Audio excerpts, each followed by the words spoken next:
আসসালামু আলাইকুম, তোমাদের প্রত্যেককে স্বাগতম আমার চ্যানেল ইজি আইসিটি স্কুলে, অর্থাৎ সব থেকে সহজ এইখানে। আমি আছি তোমাদের সাথে মোহাম্মদ বাইজিদ, এবং আজকে আমরা অধ্যায় 3.2 এর অনেক ইম্পর্টেন্ট একটা ক্লাস করব। এবং আজকের ক্লাসে আমরা অধ্যায় 3.2 এর বোর্ড প্রশ্ন 2026টা সলভ করব। এই প্রশ্নটা নিয়ে অনেকের অনেক রিকোয়েস্ট ছিল আমার ইনবক্সে, তাই এটা সুন্দরভাবে আমি তোমাকে আজকে পড়াই দিব। ইনশাআল্লাহ এই টাইপের প্রশ্নে তোমার আর ফিউচারে সমস্যা হবে না। ক্লাসটা একটু মনোযোগ দিয়ে দেখতে হবে, ছোট্ট একটা ক্লাস, এখানে শেখার মতো অনেক কিছু আছে, একটু মনোযোগ দিতে হবে আর খাতায় নোট করতে হবে। ক্লাস শুরু করার আগে যারা একদম নতুন চলে আসছো তাদের জন্য অনেক বড় সুখবর। তোমাদের জন্য অধ্যায় 1 থেকে অধ্যায় 3.2 পর্যন্ত আমি সর্বোচ্চ লেভেলের, একবারে প্রিমিয়াম লেভেলের কোর্স তোমাদের জন্য এই চ্যানেলের প্লেলিস্টে দিয়ে রাখছি। তুমি এখানকার প্লেলিস্টে যায় এই অধ্যায়গুলো একবারে সুন্দরভাবে গোছানো আকারে শেষ করতে পারবে। এবং আমি তোমাকে কথা দিচ্ছি যে এখানকার প্রত্যেকটা ক্লাস যে কোনো প্ল্যাটফর্মের চাইতে অনেক সহজ, সুন্দর এবং গোছানো লাগবে। আর যে সকল জটিল অধ্যায়গুলো আছে, অর্থাৎ অধ্যায় 4, অধ্যায় 5 এবং অধ্যায় 6, আমাদের HTML যে অধ্যায়টা আছে, সি প্রোগ্রামের যে অধ্যায়টা আছে, আর ডিবিএমএস অর্থাৎ ডেটাবেস ম্যানেজমেন্ট সিস্টেম, এই তিনটা যে জটিল অধ্যায় আছে, এই অধ্যায়গুলোর একবারে স্বল্প মূল্যে প্রিমিয়াম লেভেলের স্পেশাল রেকর্ডেড কোর্স তোমাদের জন্য রয়েছে। যে কোর্সগুলো তুমি তোমার নিজের ইচ্ছা মতো যখন ইচ্ছা সময় কিনতে পারবে, নিজে কিনে যখন ইচ্ছা নিজের মতো করে পড়ে এইচএসসি আইসিটিতে বেস্ট লেভেলের প্রিপারেশন নিতে পারবে এবং বস হয়ে যাবে ইনশাআল্লাহ। আমার এই ফ্রি এবং পেইড কোর্সগুলো কিন্তু কোনো সাধারণ জিনিস নয়, হাজার হাজার স্টুডেন্টদের আস্থার নাম। বিপুল পরিমাণ স্টুডেন্টরা আমার এই কোর্সগুলো কমপ্লিট করার মাধ্যমে এইচএসসি আইসিটি নিয়ে যত টেনশন ছিল সকল টেনশন থেকে মুক্তি পেয়েছে। এবং ইনশাআল্লাহ তুমিও যদি এই কোর্সগুলো সঠিকভাবে কমপ্লিট করো তাহলে এইচএসসি আইসিটি তোমার কাছে হবে সব থেকে প্রিয় সাবজেক্টের নাম। চলো তাহলে ক্লাসটা শুরু করা যাক। সবার প্রথমে বলে রাখছি যে যেহেতু আমরা একটা বোর্ড সলভ করতেছি, এখানে অবশ্যই গাঠনিক লেভেলের অনেক টপিক আমরা বিশ্লেষণ করব। তো কারো যদি কোনো টপিকে কোনো প্রকার দুর্বলতা থাকে অথবা এখান থেকে বুঝতে বিন্দু পরিমাণ সমস্যা হয়, তাহলে আমি তোমাকে রিকোয়েস্ট করব যে আমার এই প্লেলিস্টে ওই ক্লাসটা, মানে ওই টপিকের ক্লাসটা বিস্তারিতভাবে দেওয়া আছে, তুমি আগে টপিকটা ভালোভাবে শিখে নিবে। সব থেকে ভালো হয় যদি তুমি আমার এই প্লেলিস্টের একদম 1 থেকে এই পর্যন্ত ক্লাসগুলো কন্টিনিউয়াস ভাবে করে আসতে থাকো, তাহলে তুমি এই অধ্যায়টা একবারে বস লেভেলে প্রিপারেশন নিতে পারবে। তাহলে চলো ক্লাসটা শুরু করা যাক। সবার প্রথমে উদ্দীপকটা একটু ভালো করে দেখতে হবে। তো এখানে দেখো যে এফ এর একটা মান দেওয়া আছে, তার সাথে আমাদের দেওয়া আছে আরো 2টা শতক সারণী দেওয়া আছে। তো শতক সারণীগুলো আমরা একটু পরে ঘাটাঘাটি করব, তার আগে আমরা দেখি ক নাম্বারে কি দিছে। কতে বলছে হলো কাউন্টার কি। তো কাউন্টার নিয়ে আমার একটা বিস্তারিত ক্লাস আছে, তুমি চাইলে ওটা দেখতে পারো। তবে সংজ্ঞা যেহেতু এখানে চাইছে, আমি একটু হালকা করে সংজ্ঞাটা বলে দিচ্ছি তোমাদের। কাউন্টার হলো এমন একটি সিকোয়েন্সিয়াল সার্কিট যা ফ্লিপ ফ্লপ ও লজিক গেটের সমন্বয়ে গঠিত এবং যা ইনপুট পালসের সংখ্যা গুনতে পারে। এই ইনপুট পালসের সংখ্যা কিভাবে গুনে এটা আমার ক্লাসে বিস্তারিতভাবে দেওয়া আছে। এছাড়াও তুমি কাউন্টারের আরেকটা সংখ্যা আছে যেটা অনেকে লেখে, তুমি চাইলে এটাও দিতে পারো। সহজ কথা হলো সংজ্ঞার জন্য তোমরা কখনো কোনো জায়গায় ঠেকে থাকবে না। তোমরা বিভিন্ন বই পড়ো, ওইখান থেকে যে সংজ্ঞাটা তোমার ভালো লাগে, অবশ্যই সঠিক সংজ্ঞাটা নিয়ে তুমি ওইটা ইউজ করতে পারো, কোনো সমস্যা নাই।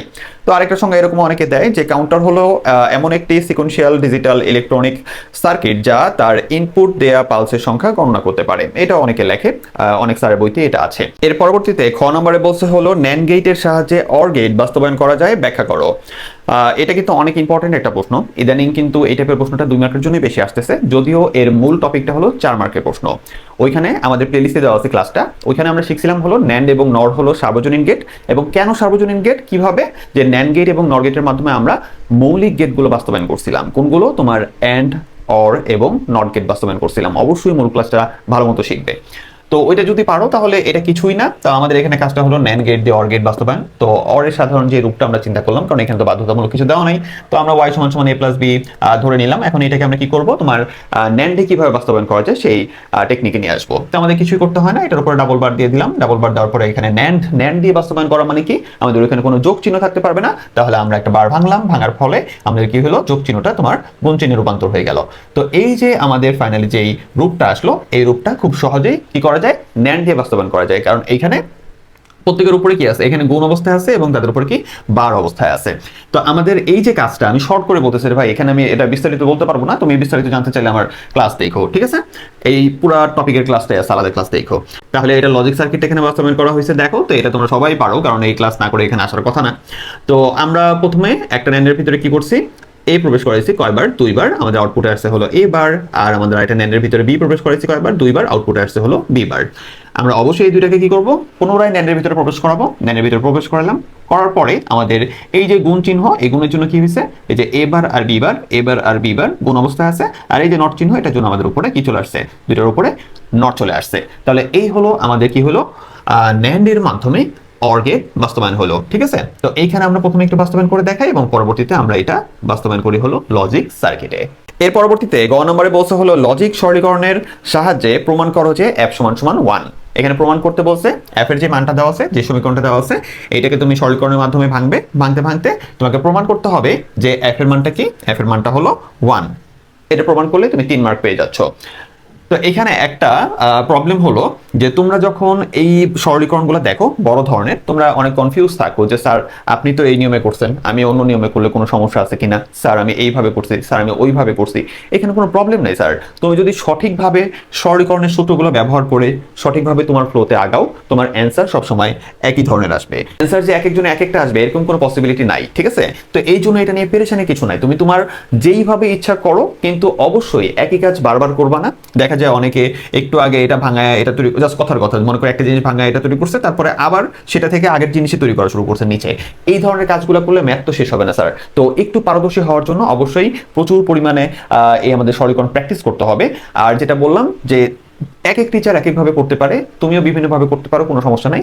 আমি নিজেই অনেকভাবে করছি, এর ভিতরে এই সিস্টেমটা আমার কাছে সব থেকে সহজ লাগে বলে আমি এটাই তোমাদেরকে দেখাই এবং এখানে দিয়ে দিছি। তার থেকে মজার ব্যাপার হলো আমি এটা সলভ কিন্তু আমি আমার ফেসবুক পেজে দিয়ে রাখছিলাম এক্সামের পরেই। তো তোমরা হয়তো বা আমার পেজ ফলো করো না, ম্যাক্সিমাম স্টুডেন্ট তোমরা একটু কষ্ট করে পেজটা ফলো করো বলেই আমার তোমরা চালাইতেছো ইনবক্সে যে স্যার এটা করে দেন। তাহলে আমাদের এখানে প্রথমে কাজ কি, আমরা কিছুই করি না। দেখো সাধারণ যে সমীকরণটা আছে এখানে এই যে আমাদের গুণের যে ব্যবস্থাটা আছে আমরা গুণ করে দিয়েছি এই টোটালটার সাথে, আমাদের এটাকে একবার এবং এটাকে একবার গুণ করে আমাদের এই রাশিটা আসলো। ঠিক আছে, এর পরবর্তী লাইনটা আসছে। এর পরবর্তীতে আমরা যে কাজটা করছি এইখানে একটু গুছায় লিখছি। এখানে দেখো কিউ বার আছে, এখানে কিউ আছে। তাহলে আমরা যেহেতু সূত্রটা জানি যে a ইন্টু এ বার সমান সমান 0 হয়, এই জন্য কি করছি এর পরের লাইনে এটাকে একটু গুছায় রাখছি, বাকি সব যা আছে ওইভাবে রাখছি। আর এইখানে আর ইন্টু আর, দুইটা আর, মানে এ ইন্টু এ আমরা যে সূত্রটা শিখি সেটা অনুযায়ী একটা আর বসছে। এর পরবর্তীতে আমরা এই যে গুছায় লিখলাম, এই গুছানোর ফলে আমাদের কি হয়েছে, কিউ ইন্টু কিউ বার মানে এ ইন্টু এ বার সমান সমান 0 হয়। তাহলে এই টোটালটার মান আমাদের 0 হচ্ছে। তাহলে এই হলো আমাদের পরবর্তী লাইন। দেন আমরা ফাইনালি এই লাইনে আসলাম। তাহলে এখানে এবার একটু তাকায় দেখো, আমাদের বর্তমানে সমীকরণটা একবারে সহজ সরল রূপে আছে। তো এটাকে এখন বাকি কাজটা কিভাবে করছি দেখো। তো এখানে আমাদের এই অংশটার ভিতরে এবং এই অংশটার ভিতরে কমনটা কি, কমন হলো পি। তাহলে পিটাকে কমন নিছি, কমন নেওয়ার পরে যা করতে হয় যে আমরা ওইভাবে কাজ করলাম, প্লাস দিয়ে আমাদের পি আর বার এটাকে আমি রেখে দিছি। এর পরবর্তীতে আমাদের এইখানে তাকায় দেখো, এখানে কিউ প্লাস কিউ বার আর আছে। তো এইটা আমাদের একটা সূত্রের সাথে যায়, সেটা হলো এ প্লাস এ বার বি। এটার জন্য আমরা সরাসরি লিখতে পারি হলো এ প্লাস বি। ভালো করে বুঝো। তাহলে এইখানে আমাদের এই সূত্রটা কি করে মিলতেছে। সব সময় সরলীকরণে আমাদের আগে খেয়াল রাখতে হবে হলো সূত্র, কারণ আমরা কোন অংশটার জন্য কোন সূত্র বসলে এটা সরল হয়, ছোট হয়, সেই জিনিসটাই কিন্তু আমরা খেয়াল করে কাজ করি। তাহলে এটা যেহেতু আমাদের সরাসরি এই সূত্রের সাথে যাচ্ছে, তাহলে এখানে আমরা কি করব, সরাসরি আমরা কি লিখে দেবো এ প্লাস বি। এ প্লাস বি বলতে এখানে কি বোঝাচ্ছে, সেটা হলো কিউ প্লাস আর। এটা তো আমরা সূত্রের একটা রূপ হিসাবে লিখি, তাই তো। তো এখানে আমরা লিখলাম কিউ প্লাস আর, সরাসরি লিখে দিলাম। তাহলে এটা আরো সহজ এবং সরল হয়ে গেল। এবার আমরা কি করব, এবার আমরা পি আর এখানে কিউ আছে যে গুণ করলাম, যোগের যোগ, পি আর আর কে গুণ করলাম এবং পরবর্তীতে আমাদের আছে হলো পি আর বার, এটাকে আমরা রেখে দিছি। এবার তাকায় দেখো মজার একটা জিনিস, যে এখানে আমাদের P R plus P R বার আছে। জিনিসটা কার মতো, জিনিসটা হলো এ প্লাস এ বার। ঠিক আছে, এটার সাথে যায়। তাহলে এখানে যে সূত্রটা আমাদের আসতেছে সেটা হলো এ প্লাস এ বার সমান সমান 1। তাহলে এই টোটালটার জায়গায় আমরা কি লিখলাম, 1 লিখলাম। তাহলে যে পি কিউ প্লাস টোটালটার জায়গায় আমাদের 1 আসলো। এটা কোন সূত্রের জন্য, এই সূত্রের জন্য আমরা লিখে দিলাম। এর পরবর্তীতে আমাদের যাচ্ছে হলো কি, যে পি কিউ প্লাস 1 সমান সমান আমাদের 1। তাহলে সরাসরি আমরা এখানে কোন সূত্রটা পড়ছে দেখা দিলাম, যে এখানে সূত্রটা পড়তেছে হলো যে এ প্লাস 1 সমান সমান 1। এই সূত্রটা এখানে সামঞ্জস্য এবং সরাসরি পি কিউ প্লাস 1 সমান সমান আমরা 1 বসাই দিলাম। আর এই যে 1টা বের হয়েছে এটাই হলো আমাদের কার মান, এফ এর মান। এবং আমরা প্রমাণ করে দেখালাম যে এফ এর যেই সমীকরণটা আছে এটাকে সরলীকরণ সঠিকভাবে সুন্দরভাবে করলে আমাদের সর্বশেষ মান আসে হলো 1 এবং এটা কি হলো, প্রমাণিত হইলো। আমি তোমাদেরকে আবারও বলতেছি যে এই নিয়মটা আমার কাছে সহজ লাগছে, অনেকগুলো নিয়ম করার পরে তুমি যদি চাও, তোমার যদি ইচ্ছা হয় যে তুমি এখানে অনেক পরিবর্তন করবা, তুমি করতে পারো, তুমি তোমার নিজের মতো করে করবা, কিন্তু অবশ্যই সূত্রগুলা সঠিক রাখবা এবং একটা নির্দিষ্ট ফ্লোতে করবা, একই কাজ বারবার করবা না। আর এখানে যদি এমন কোনো দুর্বল স্টুডেন্ট থাকো যাদের একটু বুঝতে কষ্ট হচ্ছে যে এই সূত্রগুলো কিভাবে কাজ করে বা সূত্রগুলো আমি কিভাবে বসাচ্ছি বা নির্দিষ্ট ফ্লোতে আগাচ্ছি, এটা নিয়ে যদি মনে কোনো রকম দুর্বলতা থাকে বা বুঝতে কষ্ট হয়, তাহলে অবশ্যই আমার এই প্লেলিস্ট থেকে সরলীকরণের যে দুটা বিস্তারিত ক্লাস আছে এগুলো দেখবে এবং পরবর্তীতে আমি আরো বিভিন্ন প্র্যাকটিস করেছি ওই জিনিসগুলোও দেখবে। তাহলে ইনশাল্লাহ এই দুর্বলতা কেটে যাবে এবং তুমি খুব সহজে বুঝতে পারবে। এরপর ঘ নম্বরে বলতে হলো উদ্দীপকের সত্যক সারণী দ্বয় দ্বারা নির্দেশিত লজিক গেটের সমন্বিত বর্তনী বাইনারি যোগের বর্তনী বাস্তবায়নে ব্যবহৃত হয়, বিশ্লেষণপূর্বক মতামত দাও। তো প্রশ্নটা কিন্তু অনেক ইন্টারেস্টিং এবং হার্ড করার চেষ্টা করছে স্যাররা, কিন্তু মজার ব্যাপার হলো এই প্রশ্নটার অ্যান্সারটা হলো অনেক সহজ এবং অনেক ছোট। আমি তোমাকে একটু বিস্তারিতভাবে বুঝাই দিচ্ছি, তার আগে এখানে দেখো আমি তোমার জন্য সত্যক সারণী দুইটা আইকে রাখছি। তো একটা জিনিস একটু খেয়াল করো, প্রশ্নে যেহেতু সত্যক সারণী দেওয়া আছে, হুবহু আমাদের আবার আঁকার দরকার পড়ে না, তুমি চাইলে অ্যান্সারটা এখান থেকে শুরু করে খাতায় লিখতে পারো, কোনো সমস্যা নাই। আমি তোমাকে কিছু জিনিস আরো আয়ত্ত করাই দিব দেখে এই জিনিসটা আমি লিখছি। তো এখানে তাকায় দেখো, ইনপুটে আমাদের যে পি আর কিউ আছে, আমাদের ইনপুটে যেহেতু চারটা ঘর আছে, তো আমরা সহজে ইনপুটে মানগুলো বসানোর জন্য, সহজ ফ্লোতে বসানোর জন্য আমরা চারটা ঘরের বেলায় কি করতাম, আমরা লিখতাম হলো 0 0 1 1 0 1 0 1, এইভাবেই তো লিখতাম, তাই না? কিন্তু স্যাররা দেখো কি করছে, পি এর বেলায় দিছে হলো 0 1 0 1 আর কিউ এর বেলায় দিছে 0 1 1 0। এইবার কি করছে স্যাররা, আসলে যে স্টুডেন্টটা একটু দুর্বল আছে তাদেরকে কনফিউজড করে দিছে। তুমি কিন্তু এখন দেখে কনফিউশনে পড়তেছো, আরে ভাই আমাদের আর এর মান মানে আউটপুটের মান হলো 0 0 1 1, এটা আবার ভাই কোন গেটকে সমর্থন করে আমি তো এটা বুঝতেই পারতেছি না। এইটা বুঝারও সহজ টেকনিক আছে, তো এই জিনিসটা ভালো করে শিখতে হবে।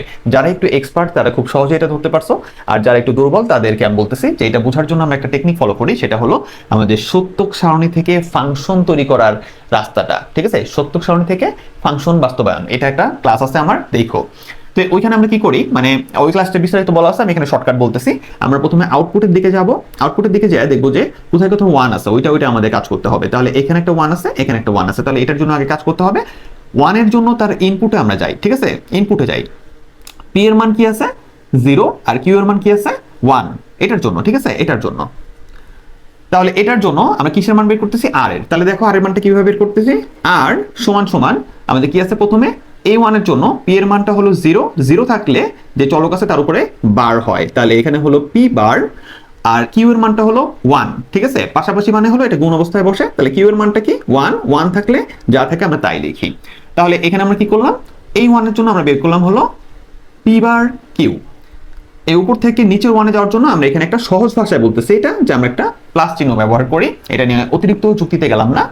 এবার এখানে 1 আছে, এটার জন্য আমরা মান বের করবো, এটার জন্য আমাদের আছে হলো কি, পি এর মানটা আছে হলো 1, 1 মানে যা আছে তাই চলো, মানে পি পি লিখবো আমরা, আর তার পাশে হলো তোমার কি আছে, কিউ এর মানটা আছে হলো 0, 0 মানে যে চলকটা হয় সেটার উপরে হয় হলো বার, তাহলে এখানে আমরা কি লিখবো, কিউ লিখবো, কিউ লিখে তার উপরে দিব হলো বার।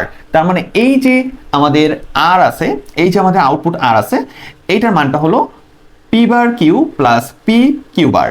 তাহলে সহজে আমরা বুঝতে পারছি যে এটা আসলে কাকে সমর্থন করে, এটা আসলে সমর্থন করে হলো আমাদের এক্স অর কে, ঠিক আছে?